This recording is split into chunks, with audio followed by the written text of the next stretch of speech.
7 ಕೋಟಿ ದರೋಡೆ ಕೇಸ್ನಲ್ಲಿ 7 ಅನುಮಾನಗಳು ಈಗ ಎದ್ದಿದೆ. ಹಾಡ ಹಗಲೇ ದರೋಡೆಗೆ ನಡೆದಿತ್ತು ಪಕ್ಕಾ ಪ್ಲಾನ್. ರಾಜಧಾನಿ ಬೆಂಗಳೂರು ಹೃದಯ ಭಾಗದಲ್ಲೇ ಕೃತ್ಯ ನಡೆದಿದೆ.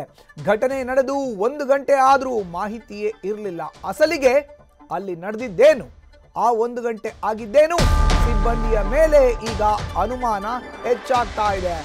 ಸಿಗುತ್ತಾ ಕ್ಲೂಗಳು ಅನ್ನೋ ಪ್ರಶ್ನೆ ಕೂಡ ಇದೀಗ ಎದ್ದಿದೆ. 7 ಕೋಟಿ ದರೋಡೆ ಕೇಸ್ನಲ್ಲಿ ಈಗ 7 ಅನುಮಾನ. ಹಾಡ ಹಗಲೇ ದರೋಡೆಗೆ ನಡೆದಿತ್ತು ಪಕ್ಕಾ ಪ್ಲಾನ್. ರಾಜಧಾನಿ ಬೆಂಗಳೂರಿನ ಹೃದಯ ಭಾಗದಲ್ಲೇ ಕೃತ್ಯವನ್ನ ಎಸಗಲಾಗಿತ್ತು. ಘಟನೆ ನಡೆದು 1 ಗಂಟೆ ಆದರೂ ಕೂಡ ಯಾರಿಗೂ ಮಾಹಿತಿನೇ ಇರಲಿಲ್ಲ. ಅಸಲಿಗೆ ಅಲ್ಲಿ ನಡೆದಿದ್ದೇನು, ಆ 1 ಗಂಟೆ ಆಗಿದ್ದೇನು, ಸಿಬ್ಬಂದಿ ಮೇಲೆ ಅನುಮಾನ, ಸಿಗತ್ತಾ ಕ್ಲೂಗಳು?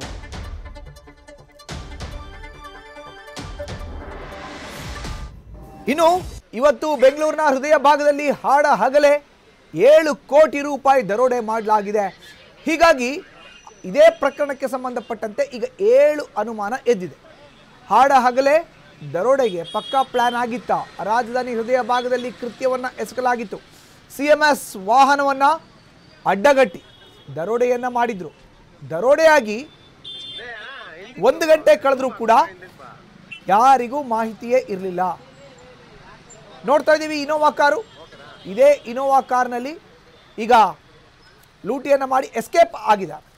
7 ಕೋಟಿ ದರೋಡೆ ಕೇಸ್ನಲ್ಲಿ ಈಗ 7 ಅನುಮಾನಗಳು. ನೋಡಿ, ಇದು CMS ವಾಹನ. ಇದರಲ್ಲಿ ಹಣವನ್ನು ಸಾಗಿಸಲಾಗ್ತಾ ಇತ್ತು. ಹಣವನ್ನು ಕದ್ದು ಈಗ ಎಸ್ಕೇಪ್ ಆಗಿದ್ದ.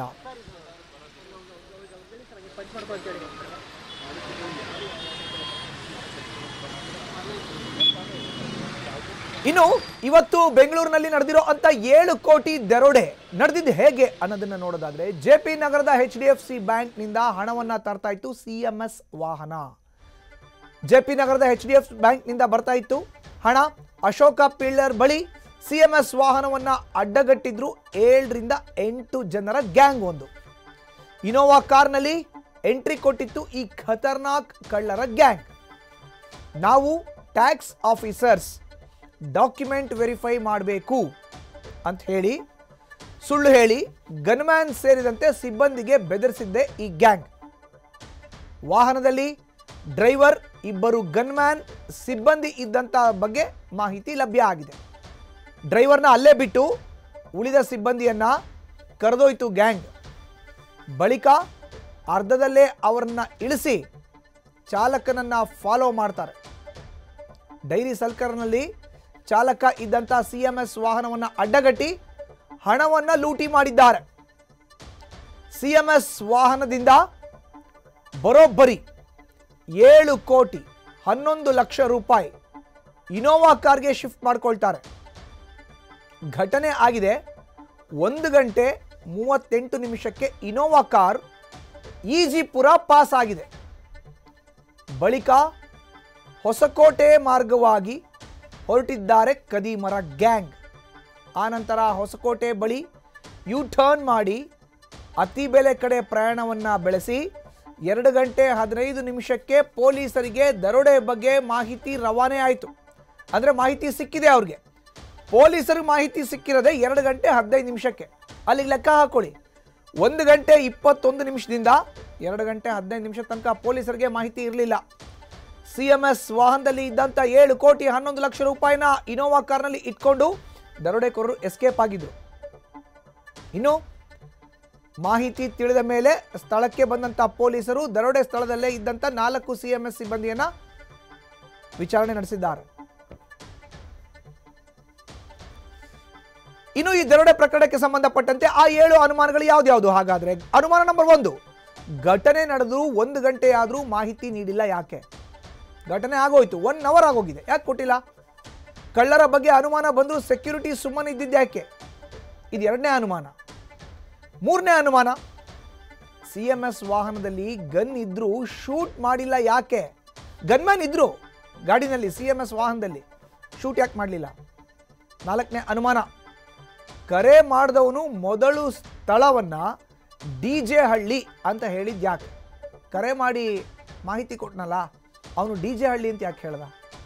ಇದು ಅನುಮಾನ ನಂಬರ್ 4. ಅನುಮಾನ ನಂಬರ್ 5, ಬಳಿಕ ಸ್ಥಳ ಡೈರಿ ಸರ್ಕಲ್ ಫ್ಲೈಓವರ್ ಅಂತ ಬದಲಿಸಿದ್ದೇಕೆ?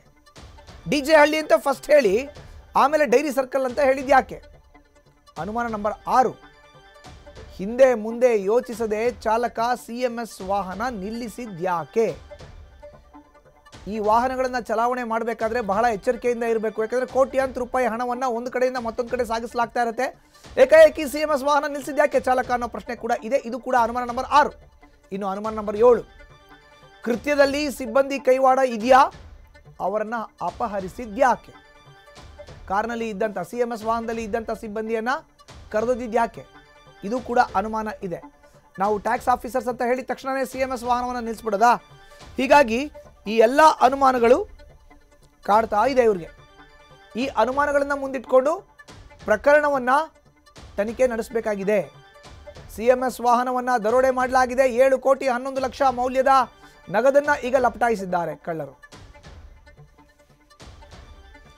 ಇನ್ನು ಇದೇ ವಿಚಾರಕ್ಕೆ ಸಂಬಂಧಪಟ್ಟಂತೆ ಹೆಚ್ಚಿನ ಮಾಹಿತಿ ನೀಡ್ತಾರೆ ನಮ್ಮ ಪ್ರತಿನಿಧಿ ಅಂಕಿತಾ. ಈಗ ಘಟನೆ ನಡೆದಂತಹ ಸ್ಥಳದಿಂದಲೇ ನೇರ ಸಂಪರ್ಕಕ್ಕೆ ಜಾಯಿನ್ ಆಗಿದ್ದಾರೆ. ಅಂಕಿತಾ, ಹಾಡ ಹಗಲೇ ಬೆಂಗಳೂರಿನಲ್ಲಿ ಬೆಚ್ಚಿ ಬೀಳಿಸುವಂತಹ ಕೃತ್ಯ, 7 ಕೋಟಿ 11 ಲಕ್ಷ ದರೋಡೆ ಆಗಿರೋ ಅಂಥದ್ದು. ಈಗ ತಾವು ಕೂಡ ಸ್ಥಳದಲ್ಲೇ ಇದಿರಿ, ಮಾಹಿತಿಯನ್ನು ನೀಡೋದಾದ್ರೆ. ಮಧುಸೂದನ್, ಬೆಂಗಳೂರಿನ ಸಿಲ್ಕ್ ಬೋರ್ಡ್ ಫ್ಲೈಓವರ್ನಲ್ಲಿ ನಡೆದಂತಹ ರಾಬರಿ ಪ್ರಕರಣಕ್ಕೆ ಸಂಬಂಧಪಟ್ಟಂತೆ ಈಗಾಗಲೇ ಆರೋಪಿಗಳು ಎಲ್ಲಿದ್ದಾರೆ ಅನ್ನೋದರ ಹುಡುಕಾಟದಲ್ಲಿ ಸಿದ್ದಾಪುರ ಪೊಲೀಸರು ಸೇರಿದಂತೆ ಬೇರೆ ಬೇರೆ ಠಾಣೆಯ ಪೊಲೀಸರು ಇರುವಂತದ್ದು. ಸದ್ಯಕ್ಕೆ ನೀವು ನೋಡ್ತಾ ಇರಬಹುದು, ಜಾಗದಲ್ಲಿ CMS ವೆಹಿಕಲ್ ಇಲ್ಲೇ ಇರುವಂತದ್ದು. ಪೊಲೀಸರು ಮತ್ತಷ್ಟು ಮಾಹಿತಿಗಳನ್ನ ಕಲೆ ಹಾಕುವಂತಹ ಕೆಲಸವನ್ನ ಮಾಡ್ತಾ ಇದ್ದಾರೆ. CMS ಏಜೆನ್ಸಿಯಿಂದಲೂ ಕೂಡ ಈಗಾಗಲೇ ಸಾಕಷ್ಟು ಜನ ಬಂದಿದ್ರು. ಅಂದ್ರೆ ಸೀನಿಯರ್ ಕನ್ಸಲ್ಟೆಂಟ್ ಕೂಡ ಬಂದು ಈಗಾಗಲೇ ಮಾಹಿತಿಯನ್ನ ಕೊಡುವಂತಹ ಕೆಲಸವನ್ನ ಮಾಡಿದ್ರು. ರಾಬರಿ ಆದಂತಹ ಸಂದರ್ಭದಲ್ಲಿ ಏನೆಲ್ಲ ಆಯಿತು ಅನ್ನೋದ್ರ ಬಗ್ಗೆಯೂ ಕೂಡ ಈಗಾಗಲೇ ಚಾಲಕನನ್ನ ಸ್ಥಳಕ್ಕೆ ಕರ್ಕೊಂಡು ಬಂದು ಆತನ ಬಳಿ ಮಾಹಿತಿಯನ್ನ ಪಡ್ಕೊಳ್ಳುವಂತಹ ಕೆಲಸವನ್ನ ಮಾಡಿದ್ದಾರೆ. ಅದರ ಜೊತೆಗೆ ಕಂಪ್ಲೇಂಟ್ ಕೊಡೋದಕ್ಕೆ ಯಾಕೆ ಡಿಲೇ ಆಯಿತು, 45 ಮಿನಿಟ್ಸ್ ಡಿಲೇ ಆಯಿತು ಅಂತ ಏನ್ ಹೇಳಲಾಗ್ತಾ ಇತ್ತು, ಆ ವಿಚಾರಕ್ಕೆ ಸಂಬಂಧಪಟ್ಟಂಗೆ ಒಂದಷ್ಟು ಮಾಹಿತಿಗಳನ್ನ ನಟರಾಜ್ ಅವರು ಬಿಟ್ಟುಕೊಟ್ಟಿರುವಂತದ್ದು. ಅಂದ್ರೆ ಏನ್ ಅವರು ರಾಬರಿ ಮಾಡೋದಕ್ಕೆ ಮುಂದಾಗಿದ್ರು, ಆ ಟೈಮಲ್ಲಿ ಸಿಬ್ಬಂದಿಗಳು ಗನ್ ಮ್ಯಾನ್ ಸೇರಿದಂತೆ CMS ವಾಹನದಲ್ಲಿದ್ದಂತಹ ಸಿಬ್ಬಂದಿಗಳ ಮೊಬೈಲ್ ಅನ್ನ ಕೂಡ ಅವರು ಕಸಿದುಕೊಂಡಿದ್ರು. ಹಾಗಾಗಿ ಕರೆ ಮಾಡೋದಕ್ಕೆ ಡಿಲೇ ಆಯ್ತು ಅನ್ನೋ ಒಂದು ಉತ್ತರವನ್ನ ಕೊಟ್ಟಿರುವಂತದ್ದು. ನಿಜಕ್ಕೂ ಕೂಡ ಆ ರೀತಿಯಾಗಿ ಆಯ್ತಾ ಅನ್ನೋದ್ರ ಸಂಪೂರ್ಣ ಮಾಹಿತಿಯನ್ನ ಪಡ್ಕೊಳ್ಳುವಂತಹ ಕೆಲಸವನ್ನ ಮಾಡ್ತಾ ಇದ್ದಾರೆ. ಅದನ್ನ ಹೊರತುಪಡಿಸಿ ಈಗಾಗಲೇ ಠಾಣೆಯಲ್ಲಿ ಈ ಗನ್ ಮ್ಯಾನ್ಗಳು, ಚಾಲಕರು ಸೇರಿದಂತೆ ಮತ್ತೋರ್ವ ಸಿಬ್ಬಂದಿಯನ್ನ ತೀವ್ರ ವಿಚಾರಣೆಯನ್ನ ಮಾಡ್ತಾ ಇರುವಂತದ್ದು. ಎಲ್ಲಿಂದ ಎಲ್ಲಿ ಹೊರಟಿದ್ರು ಅಥವಾ ವೆಹಿಕಲ್ ನಲ್ಲಿ ಇರುವಂತಹ ಹಣದ ಬಗ್ಗೆ ಮಾಹಿತಿ ಏನಾದ್ರೂ ಸೋರಿಕೆ ಆಗಿತ್ತಾ ಅನ್ನೋದ್ರ ಬಗ್ಗೆ ಈಗಾಗಲೇ ಮಾಹಿತಿಯನ್ನ ಪಡ್ಕೊಳ್ಳುವಂತಹ ಕೆಲಸವನ್ನ ಮಾಡ್ತಾ ಇದ್ದಾರೆ. ಮಧುಸೂದನ್, ಧನ್ಯವಾದ ಅಂಕಿತಾ ನಿಮ್ಮ ಮಾಹಿತಿಗೆ. ನ್ಯೂಸ್ ಫಸ್ಟ್, ನಿರ್ಭೀತಿಯಿಂದ ನಿಮ್ಮ ಪರವಾಗಿ.